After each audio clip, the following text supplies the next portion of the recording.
जय श्रीमन नारायण। आइए सुनते हैं बृहस्पतिवार की व्रत कथा। प्राचीन समय की बात है। भारत में एक राजा राज्य करता था। वह बड़ा ही प्रतापी व दानी था। नित्य प्रति मंदिर में भगवत दर्शन करने जाता था और ब्राह्मण और गुरु की सेवा किया करता था। उसके द्वार से कोई भी याचक निराश होकर नहीं लौटता था। वह प्रत्येक गुरुवार को व्रत रखता एवं पूजा करता था। हर दिन गरीबों की सहायता करता था, परंतु यह सब बातें उसकी रानी को अच्छी नहीं लगती थी।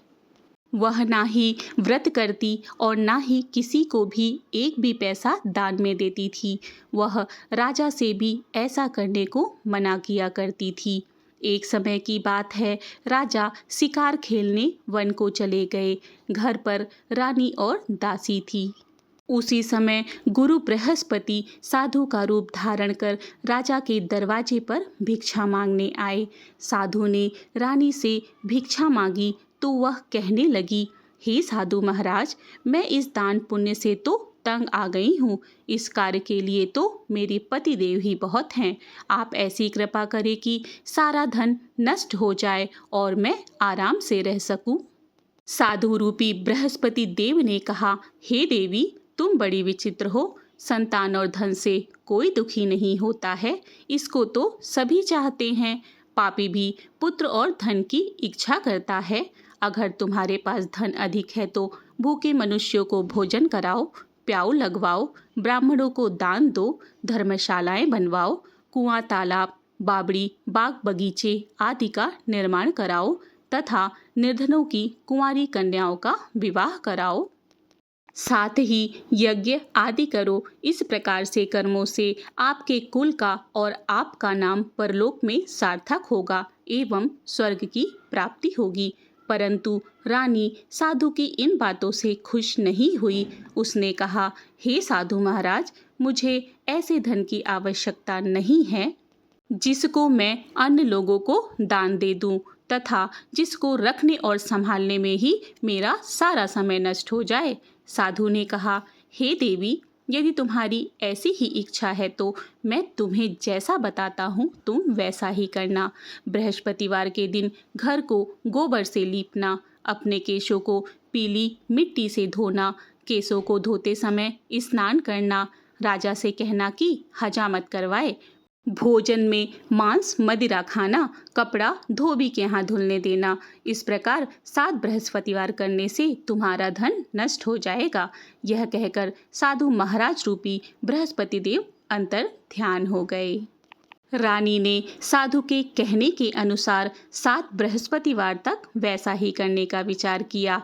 साधु के बताए अनुसार कार्य करते हुए केवल 3 बृहस्पतिवार ही बीते थे कि उसकी समस्त धन संपत्ति नष्ट हो गई।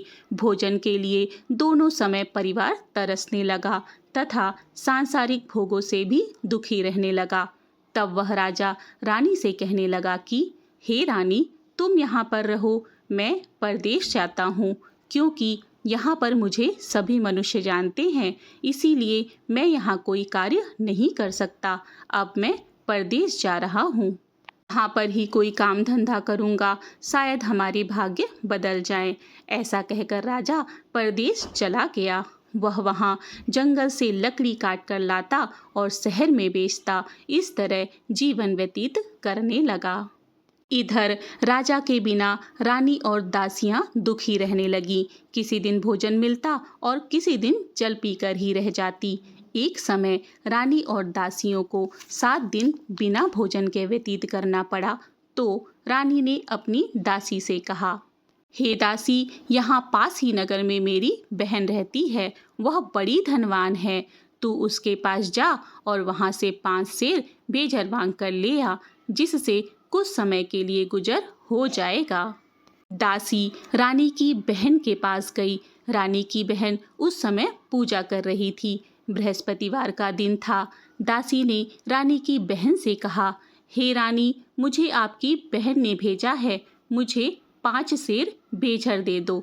दासी ने यह बात अनेक बार कही, परंतु रानी की बहन ने कोई उत्तर नहीं दिया, क्योंकि वह उस समय बृहस्पतिवार की कथा सुन रही थी। जब दासी को रानी की बहन से कोई उत्तर नहीं मिला तो वह बहुत दुखी हुई। उसे क्रोध भी आया। वह लौटकर रानी से बोली, हे रानी, आपकी बहन तो बहुत ही घमंडी है। वह छोटे लोगों से बात भी नहीं करती। मैंने उससे कहा तो उसने कोई उत्तर नहीं दिया। मैं वापस चली आई। रानी बोली, हे दासी, इसमें उसका कोई दोष नहीं है। जब बुरे दिन आते हैं तो कोई सहारा नहीं देता। अच्छे बुरे का पता विपत्ति में ही लगता है। जो ईश्वर की इच्छा होगी वही होगा। यह सब हमारे ही भाग्य का दोष है। उधर रानी की बहन ने सोचा कि मेरी बहन की दासी आई थी, परंतु मैं उससे नहीं बोली। इससे वह बहुत दुखी हुई होगी।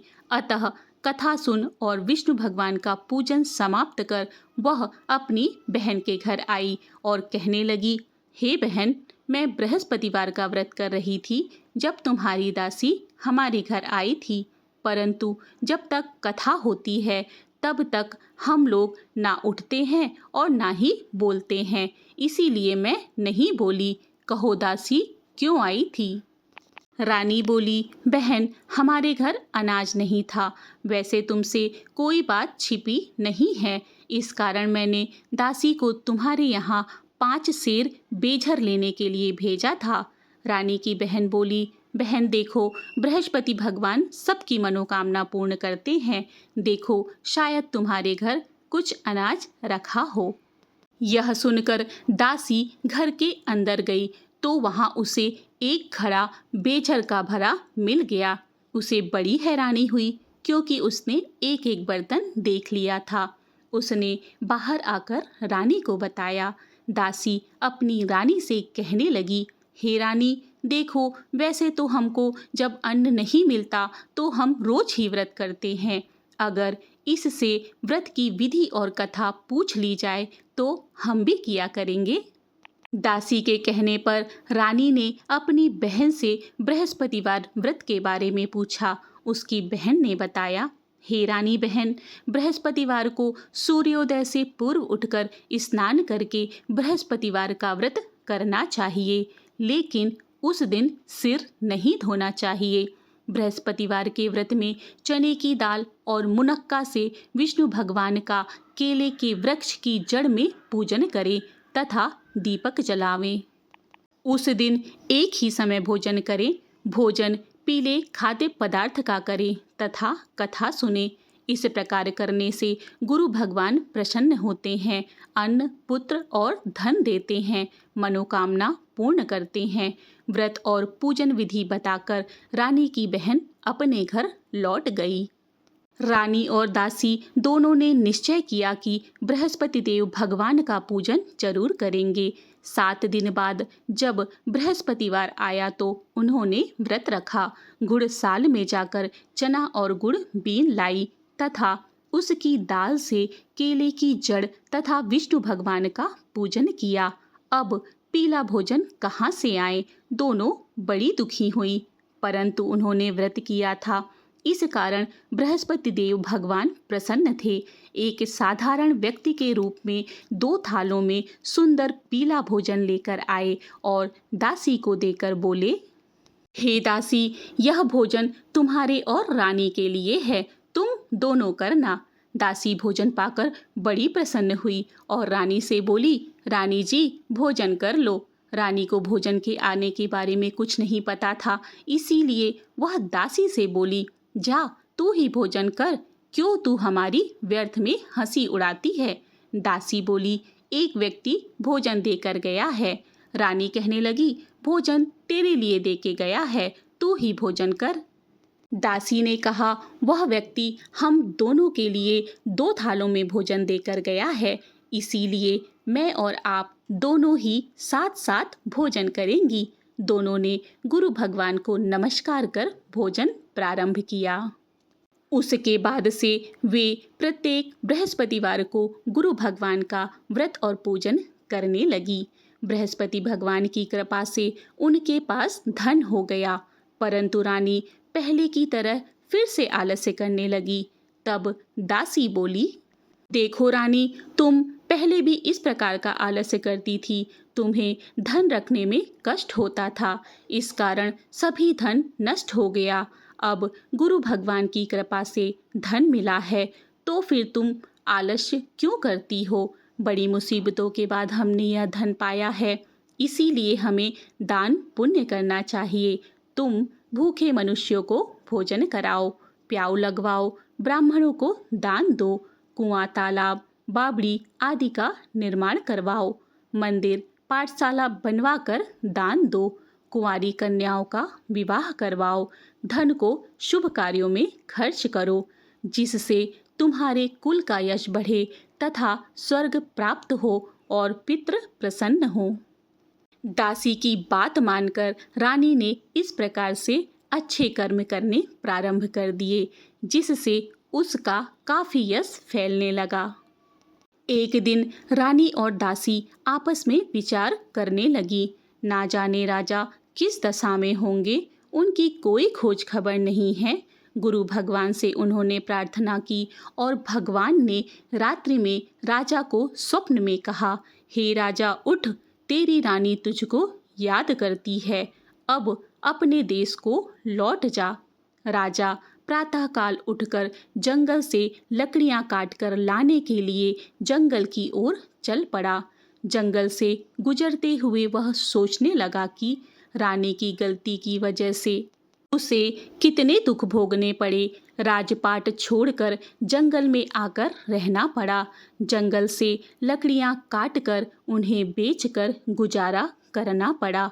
उसी समय जंगल में बृहस्पति देव एक साधु का रूप धारण कर आए और राजा के पास आकर बोले, हे लकड़हारे, तुम इस सुनसान जंगल में किस चिंता में बैठे हो, मुझे बतलाओ। यह सुन राजा के नेत्रों में जल भर आया और साधु की वंदना कर बोला, हे प्रभु, आप तो सब कुछ जानने वाले हैं। इतना कहकर राजा ने साधु को अपनी संपूर्ण कहानी सुना दी। महात्मा दयालु होते हैं। वे राजा से बोले, हे राजा, तुम्हारी पत्नी ने बृहस्पति देव के प्रति अपराध किया था, जिसके कारण तुम्हारी यह दशा हुई। अब तुम किसी प्रकार की चिंता मत करो, भगवान तुम्हें पहले से अधिक धन देंगे। देखो, तुम्हारी पत्नी ने बृहस्पतिवार का व्रत करना प्रारंभ कर दिया है। अब तुम भी बृहस्पतिवार का व्रत करके चने की दाल व गुड़ जल के लोटे में डालकर केले का पूजन करो। फिर कथा कहो या सुनो, भगवान तुम्हारी सब मनोकामना पूर्ण करेंगे। साधु को प्रसन्न देखकर राजा बोला, हे प्रभु, मुझे लकड़ी बेचकर इतना पैसा भी नहीं बचता जिससे भोजन करने के उपरांत मैं कुछ बचा सकूं। मैंने रात्रि में अपनी रानी को व्याकुल देखा है। मेरे पास कोई साधन नहीं है जिससे उसका समाचार मैं जान सकूं। फिर मैं बृहस्पति देव की क्या कहानी कहूं, मुझे तो कुछ मालूम भी नहीं है। साधु ने कहा, हे राजा, तुम किसी बात की चिंता मत करो। बृहस्पतिवार के दिन तुम रोजाना की तरह लकड़ियां लेकर शहर में जाओ। तुम्हें रोज से 2 गुना धन प्राप्त होगा, जिससे तुम भली भांति भोजन कर लोगे तथा बृहस्पति देव की पूजा का सामान भी आ जाएगा। साधु देव ने बृहस्पति देव की कथा कही। प्राचीन समय में एक बहुत ही निर्धन ब्राह्मण था। उसके कोई संतान नहीं थी। वह नित्य पूजा पाठ करता, परंतु उसकी स्त्री बहुत ही मलिनता के साथ रहती थी। वह ना ही स्नान करती और ना किसी देवता की पूजा करती। प्रातःकाल उठते ही सर्वप्रथम भोजन करती, बाद में कोई और अन्य कार्य करती। ब्राह्मण देवता बहुत दुखी रहते थे। पत्नी को बहुत समझाते, किंतु कोई परिणाम नहीं निकलता। भगवान की कृपा से ब्राह्मण की स्त्री के कन्या उत्पन्न हुई। वह कन्या अपने पिता के घर में बड़ी होने लगी। वह बालिका प्रातः स्नान करके भगवान विष्णु का जप करती। वह बचपन से ही बृहस्पतिवार का व्रत भी करने लगी। पूजा पाठ समाप्त कर स्कूल जाती तो अपनी मुट्ठी में जौ भर कर ले जाती और पाठशाला जाने के मार्ग में डालती जाती। वही जौ स्वर्ण के हो जाते तो लौटते समय उनको बीनकर घर ले आती। एक दिन बालिका सूप में सोने के जौ को फटक कर साफ कर रही थी। तभी उसकी माँ ने देख लिया और कहा, हे बेटी, सोने के जौ को फटकने के लिए सोने का सूप होना चाहिए। दूसरे दिन गुरुवार था। इस कन्या ने व्रत रखा और बृहस्पति देव से प्रार्थना करके कहा, हे प्रभु, यदि मैंने सच्चे मन से आपकी पूजा की हो तो मुझे सोने का सूप दे दो। बृहस्पति देव ने उसकी प्रार्थना स्वीकार कर ली। रोजाना की तरह वह कन्या जौ फैलाती हुई स्कूल चली गई। स्कूल से लौटकर जब वह जौ बीन रही थी तो बृहस्पति देव की कृपा से उसे सोने का सूप मिला। उसे वह घर ले आई और उसमें जौ साफ करने लगी, परंतु उसकी माँ का वही ढंग रहा। एक दिन की बात है, वह कन्या सोने के सूप में जौ को साफ कर रही थी। उस समय उस नगर का राजकुमार वहां से होकर निकला। इस कन्या के रूप और सोने के सूप में जौ को साफ करते देखकर वह उस कन्या पर मोहित हो गया। राजमहल आकर राजकुमार ने भोजन तथा जल त्याग कर उदास होकर लेट गया। राजा को जब राजकुमार द्वारा अन्न जल त्यागने का समाचार ज्ञात हुआ तो अपने मंत्रियों के साथ वह अपने पुत्र के पास गए और बोले, हे बेटा, तुम्हें किस बात का कष्ट है? किसी ने अपमान किया है अथवा कोई कारण है? मुझे बतलाओ, मैं वही करूँगा जिससे तुम्हें प्रसन्नता हो। राजकुमार ने अपने पिता की बातें सुनी। वह बोला, हे पिताजी, आपकी कृपा से मुझे किसी बात का दुख नहीं है। किसी ने मेरा अपमान नहीं किया है, परंतु मैं उस लड़की के साथ विवाह करना चाहता हूँ जो सोने के सूप में जौ को साफ कर रही थी। यह सुन राजा आश्चर्य में पड़ गया और बोला, हे बेटा, इस तरह की कन्या का पता तुम ही लगाओ, मैं उसके साथ तुम्हारा विवाह अवश्य ही करवा दूंगा। राजकुमार ने राजा को उस लड़की के घर का पता बतलाया। मंत्री उस लड़की के घर गया और राजा का आदेश ब्राह्मण को सुनाया। कुछ दिन के बाद ब्राह्मण की कन्या का विवाह राजकुमार के साथ संपन्न हो गया। कन्या के घर से जाते ही उस ब्राह्मण देवता के घर में पहले की भांति गरीबी का निवास हो गया। अब भोजन के लिए भी अन्न बड़ी मुश्किल से मिलता। एक दिन दुखी होकर ब्राह्मण अपनी पुत्री से मिलने गया। बेटी ने पिता की दुखी अवस्था को देखा और माँ का समाचार पूछा। ब्राह्मण ने सभी हाल कहा। कन्या ने बहुत सा धन देकर पिता को विदा किया। इस तरह ब्राह्मण का कुछ समय सुखपूर्वक व्यतीत हुआ, लेकिन कुछ दिन के बाद फिर वही हाल हो गया।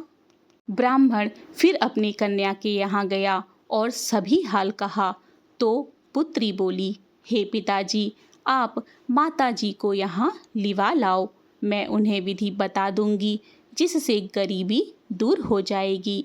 ब्राह्मण देवता अपनी स्त्री को साथ लेकर अपनी पुत्री के पास राजमहल पहुँचे तो पुत्री अपनी माँ को समझाने लगी, हे माँ, तुम प्रातःकाल उठकर प्रथम स्नान आदि करके विष्णु भगवान का पूजन करो तो सब दरिद्रता दूर हो जाएगी।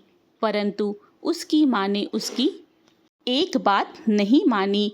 वह प्रातःकाल उठकर अपनी पुत्री का बचा जूठन खा लेती थी। एक दिन उसकी पुत्री को बहुत गुस्सा आया। उसने एक रात कोठरी से सारा सामान निकाल दिया और अपनी माँ को उसमें बंद कर दिया। प्रातः उसमें से उन्हें निकाला तथा स्नान आदि करा के पूजा पाठ करवाया तो उसकी माँ की बुद्धि ठीक हो गई। इसके बाद वह नियम से पूजा पाठ करती और प्रत्येक बृहस्पतिवार को व्रत रखने लगी। इस व्रत के प्रभाव से उसकी माँ भी बहुत धनवान हो गई और बृहस्पति देवता के प्रभाव से स्वर्ग को गई।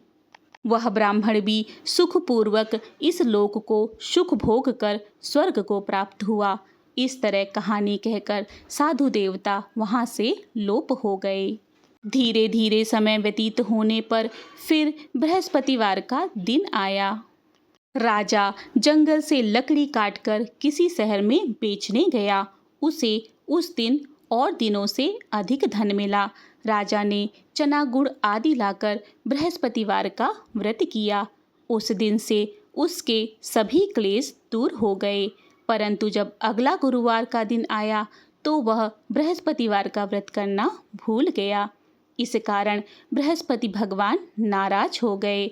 उस दिन उस नगर के राजा ने विशाल यज्ञ का आयोजन किया तथा अपने समस्त राज्य में घोषणा करवा दी कि कोई भी मनुष्य अपने घर में भोजन ना बनाए, आग भी ना जलाए। सभी लोग हमारे यहाँ भोजन करने आवे। इस आज्ञा को जो ना मानेगा उसको फांसी की सजा दी जाएगी।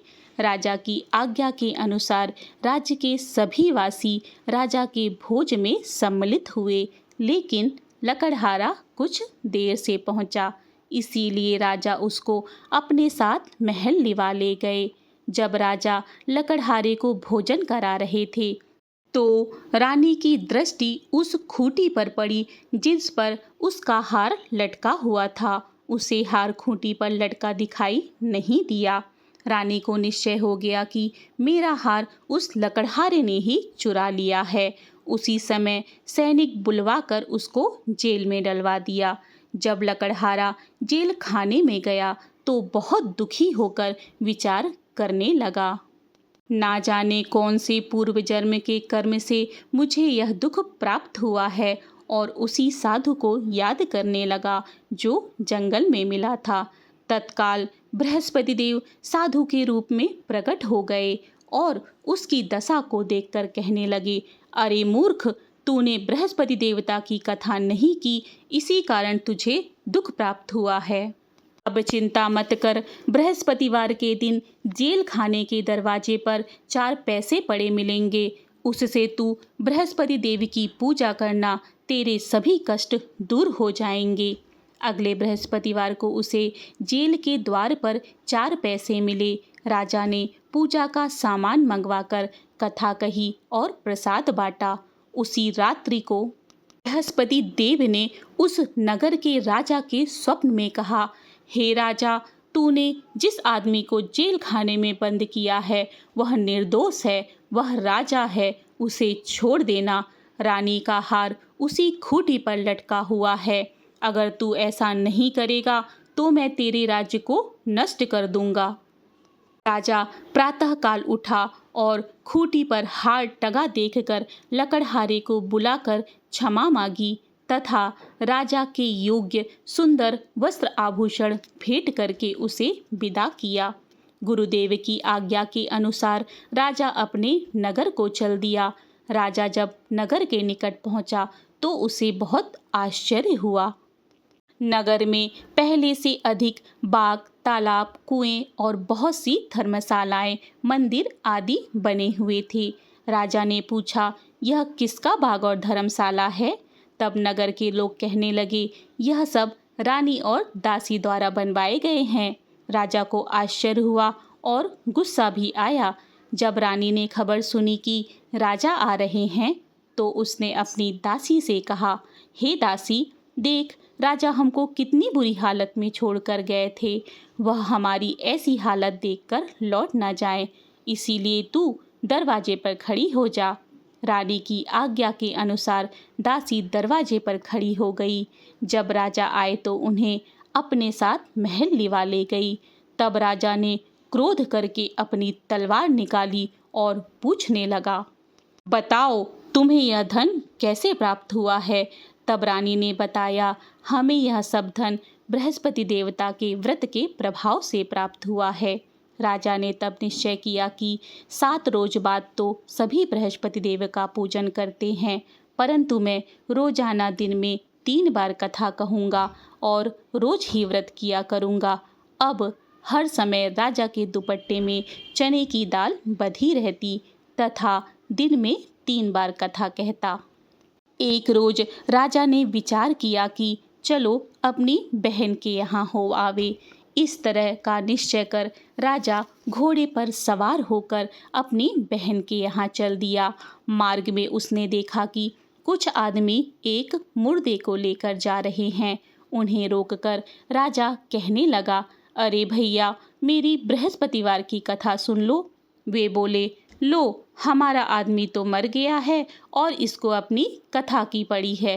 परंतु कुछ आदमी बोले, अच्छा कहो, हम तुम्हारी कथा भी सुनेंगे। राजा ने दाल निकाली और कथा कहनी शुरू कर दी। जब कथा आधी हुई तो मुर्दा हिलने लगा और जब कथा समाप्त हुई तो राम राम करते हुए मुर्दा खड़ा हो गया। राजा आगे बढ़ा। उसे चलते चलते शाम हो गई। आगे मार्ग में उसे एक किसान खेत में हल चलाता मिला। राजा उससे बोला, अरे भैया, तुम मेरी बृहस्पतिवार की कथा सुन लो। किसान बोला, जब तक मैं तेरी कथा सुनूंगा ना, 4 हरैया जोत लूंगा। जा, अपनी कथा किसी और को सुनाना। राजा के हटते ही किसान के पेट में बहुत जोर से दर्द होने लगा और बैल पछाड़ खार कर गिर गए। उसी समय किसान की माँ रोटी लेकर आई। उसने जब यह देखा तो अपनी पुत्र से सब हाल पूछा। बेटे ने सभी हाल बता दिया। बुढ़िया दौड़ी दौड़ी उस घुड़सवार के पास गई और उससे बोली, मैं तेरी कथा सुनूंगी, तू अपनी कथा मेरे खेत पर चलकर ही कहना। राजा ने लौटकर बुढ़िया के खेत पर जाकर कथा कही, जिसके सुनते ही बैल खड़े हो गए और किसान के पेट का दर्द भी बंद हो गया। राजा अपनी बहन के घर पहुंचा। बहन ने भाई की खूब मेहमानी की। दूसरे रोज प्रातःकाल राजा जागा तो वह देखने लगा कि सभी लोग भोजन कर रहे हैं। राजा ने अपनी बहन से जब पूछा कि कोई ऐसा मनुष्य नहीं है जिसने भोजन ना किया हो, जो मेरी बृहस्पतिवार की कथा सुन ले, तो बहन बोली, हे भैया, यह देश ऐसा ही है। यहाँ पर लोग पहले भोजन करते हैं, बाद में अन्य काम करते हैं। अगर पड़ोस में कोई हो तो देख आती हूँ। ऐसा कहकर बहन देखने चली गई, परंतु उसे कोई भी ऐसा व्यक्ति नहीं मिला जिसने भोजन ना किया हो। फिर वह एक कुम्हार के घर गई, जिसका लड़का बीमार था। उसे मालूम हुआ कि यहाँ 3 दिन से किसी ने भोजन नहीं किया है। रानी ने अपने भाई की कथा के लिए कहा तो वे सब तैयार हो गए। राजा ने जाकर बृहस्पतिवार की कथा कही, जिसको सुनकर उसका लड़का ठीक हो गया। तो अब राजा की प्रशंसा होने लगी। एक दिन राजा ने अपनी बहन से कहा, हे बहन, मैं अपने घर जाऊंगा, तुम भी तैयार हो जाओ। राजा की बहन ने अपनी सास से अपने भाई के साथ जाने की आज्ञा मांगी। सास बोली, चली जा, परंतु अपने लड़कों को लेकर मत जाना, क्योंकि तेरे भाई की कोई संतान नहीं है। बहन ने अपने भाई से कहा, हे भैया, मैं तो चलूंगी, परंतु कोई बालक नहीं जाएगा।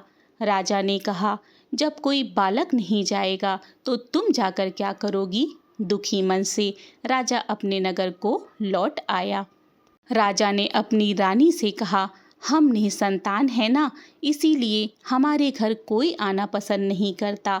इतना कह वह बिना भोजन किए सैया पर लेट गया। रानी बोली, हे प्रभु, बृहस्पति देव ने हमें सब कुछ दिया है, वे हमें संतान अवश्य देंगे। उसी रात को बृहस्पति देव ने राजा को स्वप्न में कहा, हे राजा, उठ, सभी सोच त्याग दे, तेरी रानी गर्भवती है। राजा को यह जानकर बड़ी खुशी हुई। 9वें महीने रानी के गर्भ से एक सुंदर पुत्र पैदा हुआ। जब राजा की बहन ने यह शुभ समाचार सुना तो वह बहुत खुश हुई और बधाई लेकर अपने भाई के यहाँ आई। तभी रानी ने कहा, घोड़ा चढ़कर नहीं आई, गधा चढ़ी आई। राजा की बहन बोली, भाई, मैं इस प्रकार ना कहती तो तुम्हें औलाद कैसे मिलती? बृहस्पति देव ऐसे ही हैं, जिसके मन में जो मनोकामनाएं होती हैं सभी को पूर्ण करते हैं। जो सद्भावना पूर्वक बृहस्पतिवार का व्रत करता है एवं कथा पढ़ता है अथवा सुनता है और दूसरों को सुनाता है, बृहस्पति देव उसकी सभी मनोकामनाएं पूर्ण करते हैं। बृहस्पति देव उसकी सदैव रक्षा करते हैं। जो संसार में सद्भावना व सच्चे हृदय से बृहस्पति देव का पूजन करते हैं, उनकी सभी मनोकामनाएं उसी प्रकार पूर्ण होती हैं जैसे रानी और राजा ने बृहस्पति देव की कथा का गुणगान किया। उनकी सभी इच्छाएं बृहस्पति देव ने पूर्ण की। मनुष्य को हृदय से उनका मनन करते हुए जय जयकार करना चाहिए। इति श्री बृहस्पतिवार व्रत कथा। बोलो विष्णु भगवान की जय। आइए अब बृहस्पति देव की आरती करें। जय बृहस्पति देव। ओम जय बृहस्पति देवा, स्वामी जय बृहस्पति देवा। छिन छिन भोग लगाऊं, छिन छिन भोग लगाऊं, कदली फल मेवा। ओम जय बृहस्पति देवा। तुम पूरन परमात्मा, तुम अंतर्यामी, स्वामी तुम अंतर्यामी। जगत पिता जगदीश्वर, जगत पिता जगदीश्वर, तुम सबके स्वामी। ओम जय बृहस्पति देवा। करणामृत निज निर्मल, सब पातक हरता, स्वामी सब पातक हरता। सकल मनोरथ दायक, सकल मनोरथ दायक, कृपा करो भरता। ओम जय बृहस्पति देवा। तन मन धन अर्पण कर, जो जन शरण पड़े, स्वामी जो जन शरण पड़े। प्रभु प्रकट तब हो कर, प्रभु प्रकट तब हो कर, आकर द्वार खड़ी। ओम जय बृहस्पति देवा। दीन दयाल दयानिधि, भक्तन हितकारी, स्वामी भक्तन हितकारी। पाप दोष सब हरता, पाप दोष सब हरता, भव बंधन हारी। ओम जय बृहस्पति देवा। सकल मनोरथ दायक, सब संशय हारी, स्वामी सब संशय हारी। विषय विकार मिटाओ, विषय विकार मिटाओ, संतन सुखकारी। ओम जय बृहस्पति देवा। जो कोई आरती तेरी प्रेम सहित गावे, स्वामी भाव सहित गावे। ज्येष्ठानंद आनंद कर, ज्येष्ठानंद आनंद कर, सो निश्चय पावे। ओम जय बृहस्पति देवा। ओम जय बृहस्पति देवा, स्वामी जय बृहस्पति देवा।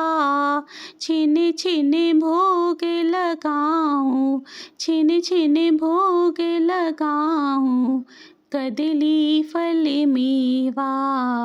ओम जय बृहस्पति देवा। बोलो बृहस्पति देव की जय। इस तरह से बृहस्पति देवी की कथा एवं आरती संपन्न होती है। यदि आप सभी को आज की कथा अच्छी लगी है तो वीडियो को लाइक, सब्सक्राइब और शेयर जरूर करें। मिलते हैं अगली धार्मिक जानकारी के साथ। जय श्री कृष्ण। राधे राधे।